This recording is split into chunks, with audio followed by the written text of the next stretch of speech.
Syncing your PowerPoint content with your avatar's narration, one line at a time, can improve the pacing of your presentation. So, how do you do that? First, go to the Generate page and add a slide. Then click the Edit button to enter the editing page. Now it's time to break down your PowerPoint slide by slide. For example, say you have a table of contents and you want each title to appear one by one. Start by hovering over the slide on the left, right-click it, and choose Copy.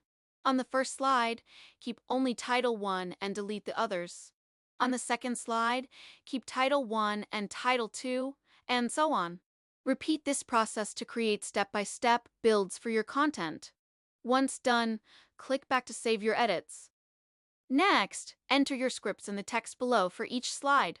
Then hit 3D Generate, and boom! Your PPT and avatar narration will be perfectly in sync. We'll start with its stunning display, then dive into its powerful camera, the next level performance, and finally, what everyone wants to know, pricing. Keep in mind that you could only move and delete individual elements on Rendora's built-in PowerPoint templates. If you're using your own slides, make sure to split them ahead of time on your computer. Give it a try and take your presentation to the next level.